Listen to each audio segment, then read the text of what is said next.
नमस्कार। निशुल्क ज्योतिष परामर्श केंद्र में आप सबका स्वागत है। आज दिनांक 9 मार्च 2025 रविवार।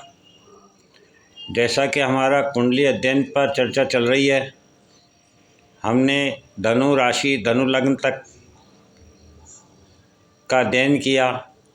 आज हम मकर लग्न और मकर राशि के बारे में जानकारी प्राप्त करेंगे। साथ के साथ हम 30 मार्च 2025 को ब्रह्मांड में जो ग्रहों का गोचर होने जा रहा है उसकी हमने एक कुंडली बनाई है और हम ये देखेंगे कि इस गोचर का मकर लग्न और मकर राशि वालों को कैसा प्रभाव प्राप्त होने वाला है,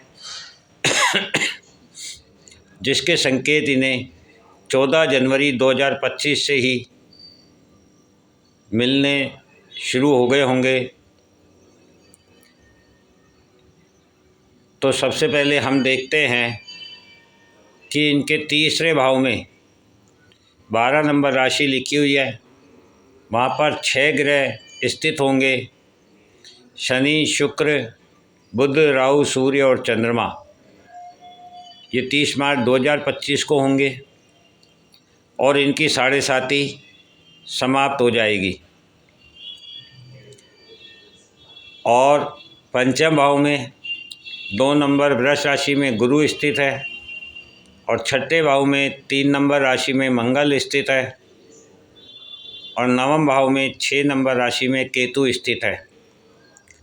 जब हमने कर्क लग्न और कर्क राशि के बारे में अध्ययन किया था तो हमने आपको बताया था कि कर्क लग्न और कर्क राशि का कहीं ना कहीं अमेरिका से या अमेरिकन राष्ट्रपति से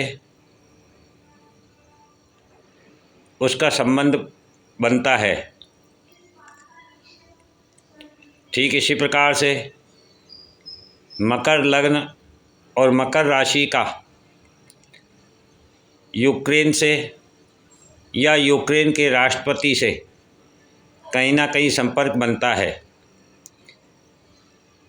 हालांकि मैंने ना तो यूक्रेन की कुंडली का अध्ययन किया है, ना ही यूक्रेनी राष्ट्रपति का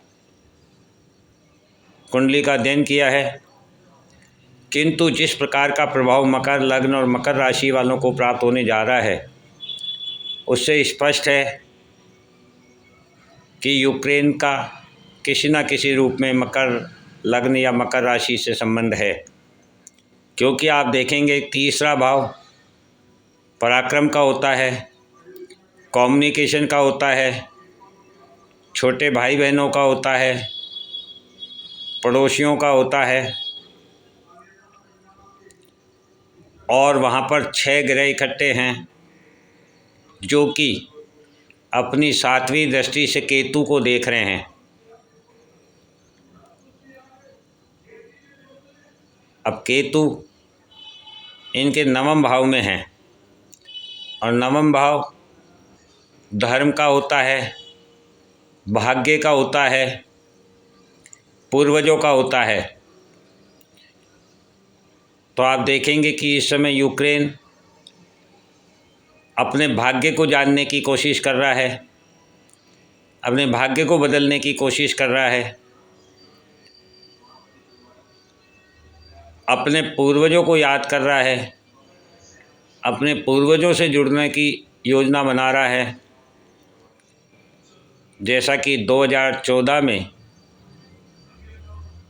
क्रीमिया यूक्रेन के हाथ से चला गया था, तो उसे वह सब समय याद आ रहा है। उस समय के संबंध, उस समय के एग्रीमेंट, यही उसका पूर्वज है। और इसे वापस प्राप्त करने के लिए मकर लग्न और मकर राशि वालों का पराक्रम भाव ये बता रहा है कि इस समय आपको अपने पराक्रम के द्वारा, अपनी योग्यता के द्वारा अपने कम्युनिकेशन के द्वारा,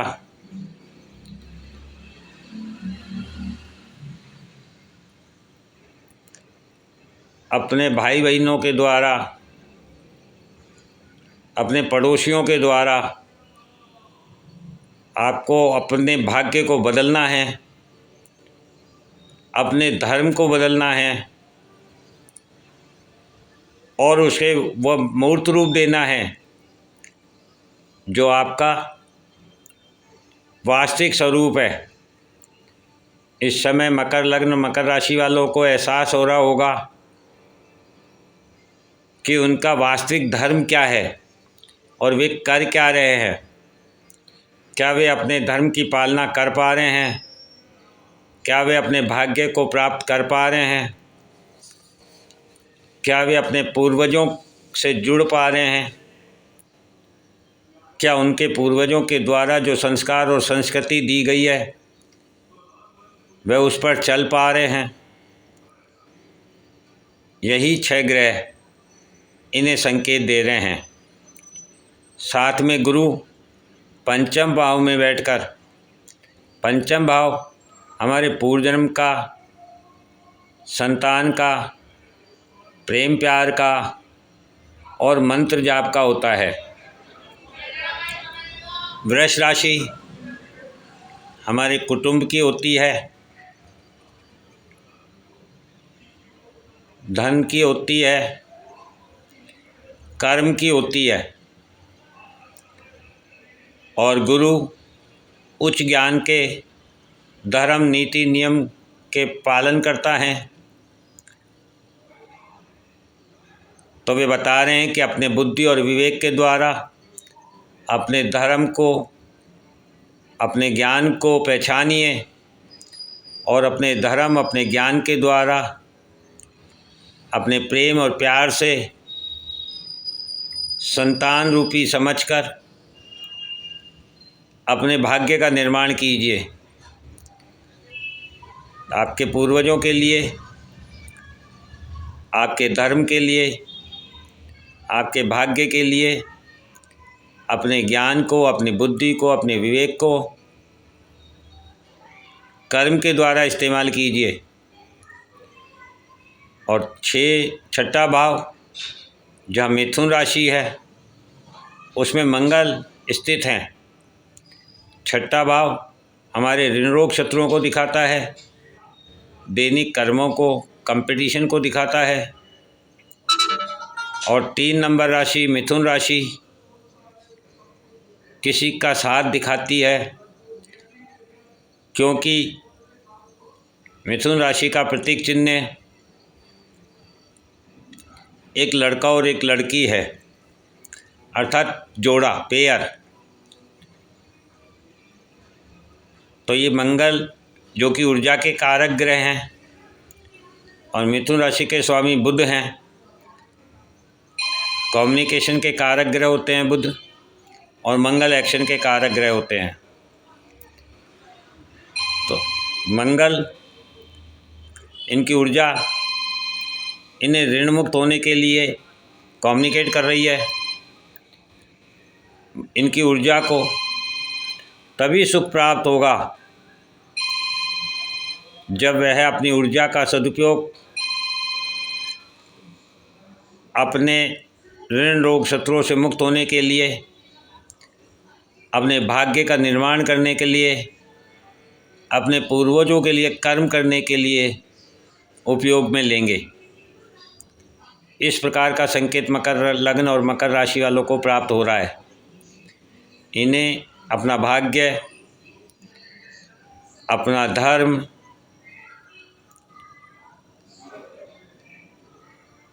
याद आ रहा है। ये उस मूर्त रूप से, उस मूल रूप से जुड़ना चाहते हैं जो इनके पूर्वजों का है, उस संस्कृति से, उस संस्कार से जुड़ना चाहते हैं। इस प्रकार से आज हमने मकर लग्न और मकर राशि का अध्ययन किया। तो आपने ये भी समझा कि अमेरिका और अमेरिका के राष्ट्रपति दोनों में से किसी न किसी का कर्क राशि से संबंध है और यूक्रेन का या यूक्रेन के राष्ट्रपति का किसी न किसी प्रकार से मकर राशि से संबंध है। इस प्रकार से ये आमने सामने हैं और इनको इस प्रकार का प्रभाव होगा प्राप्त कि अमेरिका ने जिस प्रकार से अपना आधिपत्य जमाने के लिए, दुनिया को दिखाने के लिए इस्तेमाल में लिया, किंतु शायद जीवन में पहली बार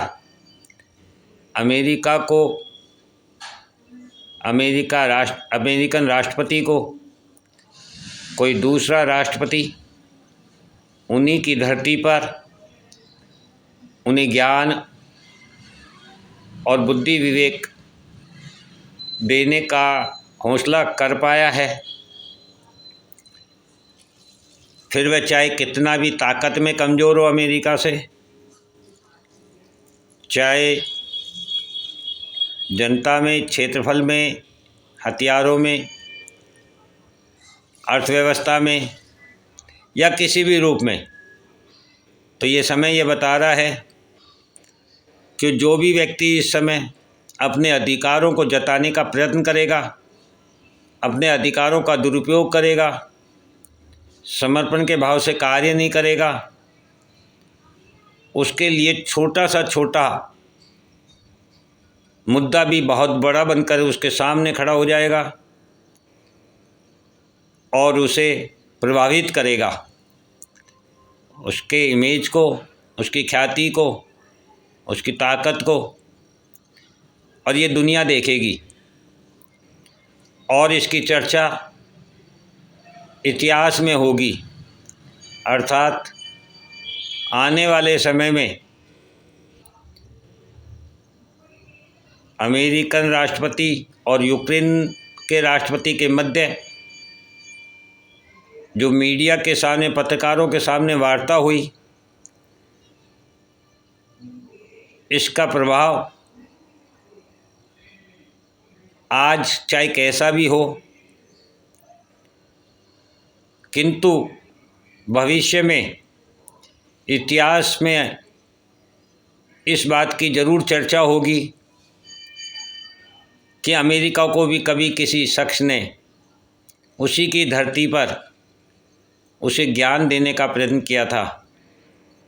जो अमेरिका दुनिया को ज्ञान देता है और स्वयं के बनाए नियमों को लागू करता है। तो ये समय परिवर्तन का है, विचारों का परिवर्तन, सोच का परिवर्तन। तो इसी प्रकार से सक्षम लोगों को भी अपने विचार, अपनी सोच को बदलना होगा। अधीन, छोटे या कमज़ोर तबके को कमज़ोर मानने की गलती ना करे, अन्यथा उसका शायद सब कुछ बिगड़ सकता है। किंतु सक्षम व्यक्ति का 0.01 भी कुछ बिगड़ता है तो वह उसके लिए इतिहास के लिए एक मुद्दा होगा जो कभी शायद धुल नहीं पाएगा। इसी प्रकार से हर छोटे व्यक्ति को, हर कमज़ोर व्यक्ति को, हर ऐसा व्यक्ति को इस समय ये संघर्ष करना होगा कि वास्तव में उसका धर्म क्या है। यदि वह अपने धर्म से विमुख होगा तो निश्चित रूप से शनि उसे दंड देंगे। और ये हमने आपको पहले भी बताया कि सबसे ज़्यादा जो विपदा का समय है वह कमज़ोर तबके के लिए है, क्योंकि कमज़ोर तबके ने, श्रमिक कह सकते हैं, दैनिक रोजगार के रोजी रोटी वालों को कह सकते हैं, सेवक को कह सकते हैं। उन्होंने अपने कर्म का, अपने धर्म का सही सदुपयोग नहीं करके शनि को नाराज़ किया है और शनि इसीलिए न्याय करने के लिए तत्पर हैं। इसके पश्चात सर्विस का नाम जब आता है तो जितने भी लोग सर्विस सेक्टर में हैं, फिर वह चाहे सरकारी हो या प्राइवेट, चाहे बैंकिंग सर्विस में हो चाहे किसी अन्य सर्विस में, यदि उन्होंने अपने समय का दुरुपयोग किया है, काम का दुरुपयोग किया है, पद का दुरुपयोग किया है, व्यवहार का दुरुपयोग किया है किसी भी रूप में, तो शनि उन्हें भी दंड प्रदान करेंगे। इसके अलावा शनि 20 वर्ष की उम्र के व्यक्तियों से लेकर 60 वर्ष की उम्र के व्यक्तियों तक को सबसे ज़्यादा दंड देने वाले हैं और बुजुर्गों का साथ देने वाले हैं, बुजुर्गों को प्रोत्साहित करने वाले हैं, बुजुर्गों को वापस से अपना स्वरूप प्रदान करने वाले हैं। जो 60 साल की उम्र के व्यक्ति हैं उन्हें शनि अवार्ड देंगे, उनकी ख्याति बढ़ेगी, उनकी शख्सियत बढ़ेगी, उनकी सोच, उनके विचार स्थापित होंगे और पुनः उन्हें नया जीवन प्राप्त होगा। इस प्रकार का यह प्रभाव हम लोगों को प्राप्त होने वाला है। तो हमने आज मकर लग्न, मकर राशि वालों के बारे में जाना। अब हम कुंभ राशि और कुंभ लग्न के बारे में जानेंगे। जय हिंद, जय भारत।